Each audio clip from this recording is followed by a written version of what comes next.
کداب آل فرعون، اور کہتے دوزخی کہہ دیا، یہ کہہ دیا، وہ قرآن سے پوچھو ان کا طریقہ فرعونیوں جیسے ہے۔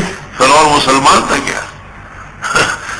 ڈھب، جیسے اردو میں ایک لفظ ہے ڈھب، ڈھب، یہ ڈھب اصل میں دب سے نکلا ہے، اور دب تھا داب، کداب، ان کا ڈھب فرعونیوں کی طرح، وہی طور طریقے ہیں، وہی پیغمبروں پہ تہمتیں لگانے ہیں۔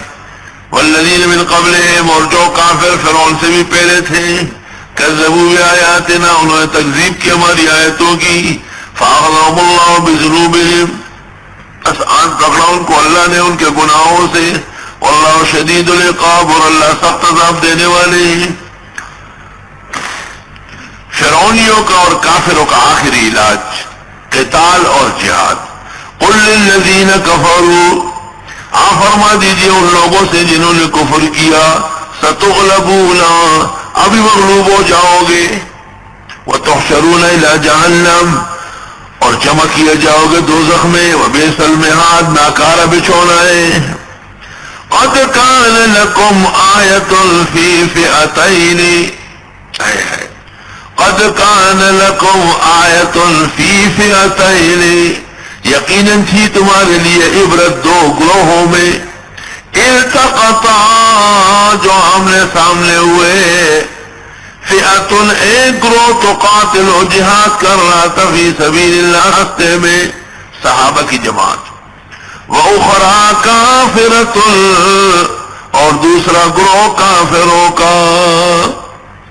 مسلمان کے مقابلے میں ہمیشہ کافر ہوتا ہے، یرونہم، دیکھ رہے تھے ان کو، مثلیہم، دو چند رائلین، کھلی آنکھوں سے۔ بات سنو، صحابہ کرام کو مشرکین دو چند نظر آئے تو صحابہ اور دلیر ہو گئے۔ جب دشمن مضبوط ہو تو مجاہد تکڑا ہو جاتا ہے، اور ان کو مسلمان دو چند نظر آئے، دوسری جگہ آئے گا تو وہ خوفزدہ ہو گئے۔ اور بعض آیات میں ہے کہ ان کو کم نظر آئے، وَيُقَلِّلُكُمْ فِي أَعْيُنِهِمْ، تم کو ان کی آنکھوں میں کم دکھایا، تو یہ رغبت کے لیے، تاکہ وہ بھاگے نہیں، میدان سے آ جائے۔ میں انشاءاللہ تعالیٰ سورۃ انفال میں اس کے فوائد عرض کروں گا۔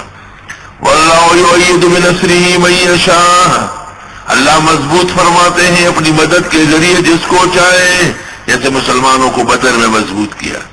ان فی ذلک لعبرۃ لأولی الابصار، بے شک اس میں عبرت ہے آنکھوں والوں کے لیے، جن کو خدا نے عقل دی، دیکھنے کے لیے آنکھیں دی، سمجھنے کے لیے سلیقہ دیا ہے، وہ ذرا اس سے عبرت لے کہ ایک مٹھی بھر صحابہ 1000 مشرکین کو کیسے دوڑا گئے۔ مشرکین میں عیب کیا تھا؟ دنیا پرست ہے، دنیا پرست دین کا مقابلہ کرتا ہے۔